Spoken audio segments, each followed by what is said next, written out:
YCP Kadapa MP అయినటువంటి YS Avinash రెడ్డికి supreme court భారీ ఝలకిచ్చింది.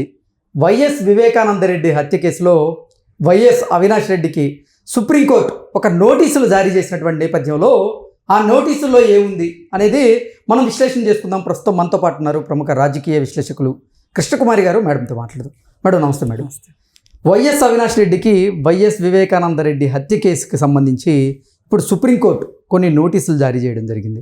ఏంటి మేడం ఆ నోటీసులో ఏముంది అసలు? ఇప్పుడు ఎవరికైనా బెయిల్ ఇచ్చారనుకోండి, మధ్యంతర బెయిల్ అంటారు. అవును, మధ్యంతర బెయిల్కి కొన్ని కండిషన్స్ ఉంటాయి. ఏమనంటే హత్యా నేరం మీద బెయిల్ కోసం ప్రయత్నించిన వ్యక్తికి ఏమని ఇస్తారంటే, నువ్వు సాక్షులను బెదిరించడానికి వీల్లేదు, సాక్ష్యాలను తారుమారు చేయడానికి వీల్లేదు, అంటే ట్యాంపరింగ్ చేయడానికి వీల్లేదు, అలాగే నువ్వు మళ్ళీ నీ పైన ఇంకొక కేసు ఎట్లాంటి హత్యానేరమో లేకపోతే ఇంకోటో ఎవరినైనా వేరే వాళ్ళని కూడా బెదిరించినట్లు కానీ నీ మీద కంప్లైంట్ వస్తే నీ బెయిల్ రద్దు అవుద్ది అంటారు. ఎందుకంటే కొంతమంది అలవాటుగా హత్యలు చేస్తూ ఉంటారు. అలాంటి వాళ్ళు బెయిల్ తీసుకున్న తర్వాత కేసు విచారణకు వచ్చేలోపు ఇంకో హత్య చేసేవాళ్ళు కూడా ఉంటారు, మహానుభావులు. ఎవరో కాదు, ఇతను ఉన్నాడు కదా ఆ మధ్య స్టూడెంట్స్ ముగ్గురిని బావిలో దోసిన అతను, కార్తిక్ రెడ్డి. ఓకే, స్కూల్కి వెళ్ళే ఆడపిల్లల్ని అత్యాచారం చేసి బావిలో వేసేవాడు. అయితే అతను ఇక్కడ ఏదో నేరం చేసి కర్నూలు వెళ్ళి కర్నూలులో ఒక హత్య చేసి మళ్ళీ అక్కడ బెయిల్ పొంది ఇక్కడికి వచ్చి ఇక్కడ చేశాడు. ఇట్లాంటి వాళ్ళు ఉంటారు. ఇలాంటి వాళ్ళ కోసం కూడా అలా ఇస్తూ ఉంటారు.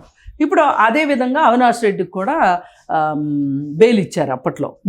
ఇప్పుడు ఏం చెప్తున్నారు, శివశంకర్ రెడ్డి కుమారుడు చైతన్యారెడ్డి మరి అవినాష్ రెడ్డి చెప్పిన దాని ప్రకారం సాక్షులను బెదిరిస్తున్నాడు అని చెప్పి సునీతారెడ్డి కోర్టులో పిటిషన్ వేసింది. దానికి మరి నువ్వు ఇలా చేసినందుకు గాను నీ సంజాయిషి ఏంటి అని చెప్పి అవినాష్ రెడ్డికి నోటీసులు ఇచ్చారు. ఇప్పుడు ఈయన నేను అలా చేయలేదు, ఇలా చేయలేదు, ఇలా చేశాను, అలా చేశానని ఏదో చెప్పుకుంటాడు కోర్టుకి. చెప్పినప్పుడు కోర్టు విశ్వసించగా నీ బెయిల్ రద్దు చేస్తున్నాము అన్నారనుకోండి, జైలుకి వెళ్ళాల్సి వస్తుంది. మళ్ళీ తర్వాత మళ్ళీ బెయిల్కి అప్లై చేసుకోవాల్సి వస్తుంది. ఇది ఒక ప్రాసెస్. అసలు మామూలుగా మనోడు అప్పట్లో కేంద్ర ప్రభుత్వంతో వాళ్ళ జగనన్న కొన్ని లింకులతోటి అసలు ఆయన అరెస్ట్ అయిందే చూపించుకోకుండా బాహ్య ప్రపంచానికి బెయిల్ ఇచ్చారు. అసలు అరెస్ట్ అయింది తెలీదు, బెయిల్ వచ్చింది తెలీదు. తర్వాత ఎప్పుడో సిబిఐ వాళ్ళు చెప్తే తెలిసింది. ఒకసారి అతన్ని అరెస్ట్ చేసి తీసుకురావడానికి అని చెప్పి వెళ్తే సిబిఐ వాళ్ళని ముప్పు తిప్పలు పెట్టారు కదా. ఒక హాస్పిటల్లో ఉండి హాస్పిటల్ అష్టదిగ్బంధనం చేసి సిబిఐ సాక్షాత్తు డీజీపీ స్టేట్మెంట్ ఇచ్చాడు, అతను కనుక అరెస్ట్ చేస్తే ఇక్కడ కల్లోలం జరిగిపోద్ది, భూమి బద్దలైపోద్ది, అగ్నిపర్వతాలు బద్దలవుతాయి అంటేనే కదా వాళ్ళు అప్పుడు సిబిఐ మీరు వచ్చేయండిలే వెనక్కి తర్వాత చూసుకుందాం, అదేదో అతడు సినిమాలో సంచి చిరిగిపోయింది సార్, బ్యాగ్ చిరిగిపోయింది సార్ అంటే రామ్మ ఇద్దరం కలిసి కుట్టించుకుందాం అన్నట్లు వచ్చేయండి వెనక్కి అన్నారు. సరే వచ్చేసరి వెళ్ళిపోయారు వాళ్ళు వెనక్కి. మరి ఆ టైంలో మామూలుగా అయితే జగన్మోహన్ రెడ్డిని అడగాలి, ఏంటి ప్రభుత్వం నడుస్తుందా, అసలు నడవట్లేదా, ఏంటిది? సిబిఐకి అంటే అత్యున్నతమైన సంస్థ సిబిఐ అంటే దానికి కూడా దిక్కు దివ్వడం లేదా నీ రాష్ట్రంలో? ఏది అటవిక పరిపాలన ఏంటి అని అడగాలి. లెక్క అయితే ఎవరు ఏం అడగల, ఎవరి కాళ్ళు గప్చిప్గా ఉన్నారు.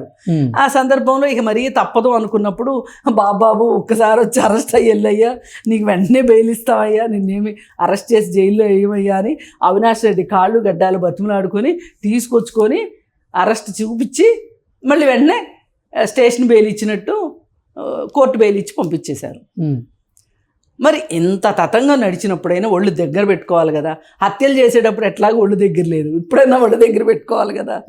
అందుకే సునీత వెళ్ళి అసలు కేసు ఏం కదలట్లేదు ఇటు అటు అని చెప్పి కాస్త ఆమె ఢిల్లీలో కూర్చోబెట్టి అయినా ఈ పనులన్నీ, లేకపోతే అసలు ఎవరు హత్య చేశారనేది అందరికీ తెలిసినప్పటికీ కూడా ఇంతలా బయటకు వచ్చేది కాదు ఈ హత్య విషయం.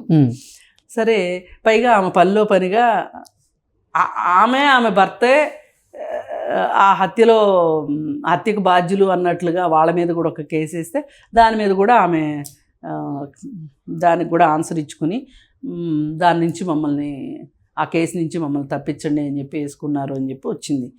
ఏది ఏమైనా ఇప్పటికైనా సిబిఐ కాస్త జవసత్వాలు ఉన్నదానిలాగా బిహేవ్ చేస్తే కనుక అవినాష్ రెడ్డిని అరెస్ట్ చేయొచ్చు.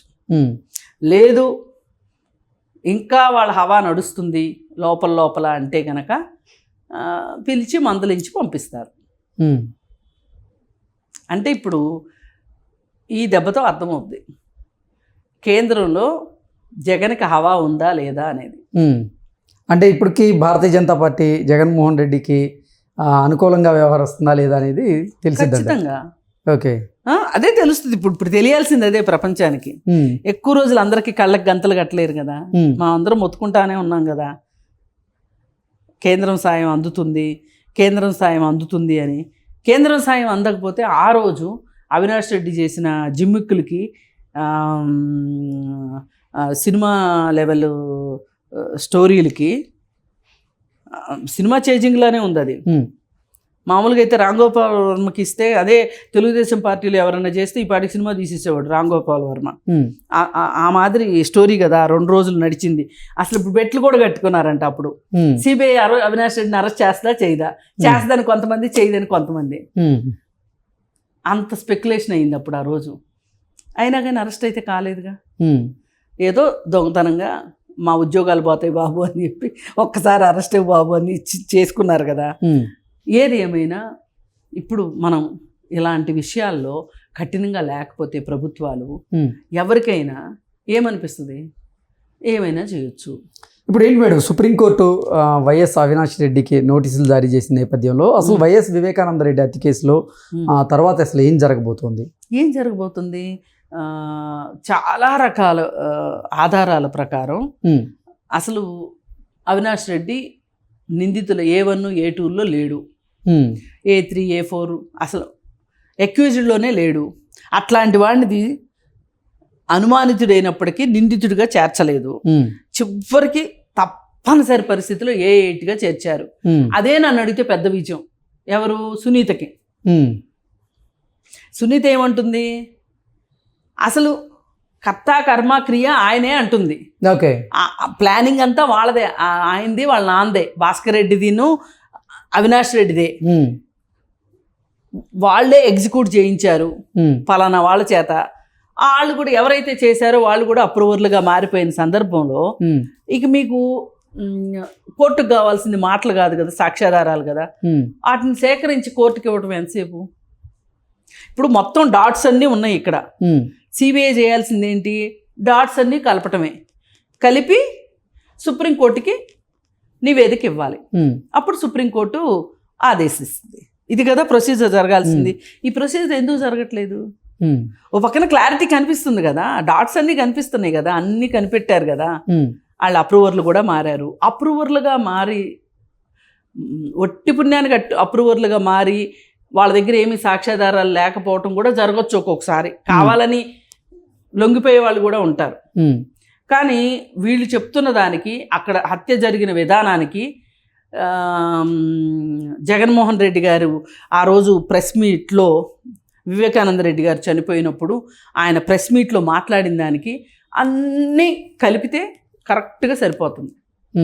ఆయనే చెప్పాడు కదా, గొడ్డలు పెట్టి చిన్న ఆయన తల మీద పదునైన ఆయుధం అని. పోలీసులంటే ఈయన ఇంకొక అడుగు ముందుకేసి గొడ్డలని మాట్లాడిందే ఆయన కదా. వేటు వేసి వేసి వేసి వేసి అని చెప్పాడు కదా. మరి ఆ వేసి వేసి వేసి అనేది ఆయన చెప్పిన దానికి, దస్తగిరి చెప్తున్న దానికి, అక్కడ ఉన్న సాక్ష్యాధారాలకి, అంటే ప్రైమ్ ఆఫ్ ఎఫెన్సీ, వీటన్నిటికీ సరిపోతుంది కదా. అసలు మీరేమీ చేయకపోతే కుట్లు ఎందుకు వేయించారు భారతీరెడ్డి వాళ్ళ ఫాదర్ తోటి? అప్పటిదాకా వయసు ఎక్కువైనా సరే అప్పటి వరకు బాగానే ఉన్న గంగిరెడ్డి గారు ఎట్లా చనిపోయారు? ఈసీ గంగిరెడ్డి నిమ్స్ హాస్పిటల్లో ఆయన రికవరీ అయ్యారు. రికవరీ అయిన తర్వాత కూడా చనిపోయే పేషెంట్లు ఉండొచ్చు. కానీ మీరు ఇన్ని చేసిన వాళ్ళు అది చేయలేదని ఎలా అనుకుంటారు? అసలు కుట్లు ఎందుకు వేయించారు అంటే ఎవరి దగ్గర సమాధానం లేదు. కుట్లు అక్కర్లేదు కదా, ఎవరో వచ్చి మర్డర్ చేశారు, మీరెందుకు కుట్లేశారు? సో అవినాష్ రెడ్డి కానీ అసలు ఆ హత్యకి ఎవరైతే కారణమో వాళ్ళందరూ ఇంకా రాను రోజుల్లో జైలు జీవితం అనుభవించకైతే తప్పదంటారు. ఖచ్చితంగా వెళ్ళాల్సిందే. ఓకే, వెళ్ళలేదు అంటే మోడీ గారిది జగన్ గారిది ఫెవికాల్ లాంటి మైత్రి బంధం అని చెప్పుకోవచ్చు. Okay, okay madam, thank you so much.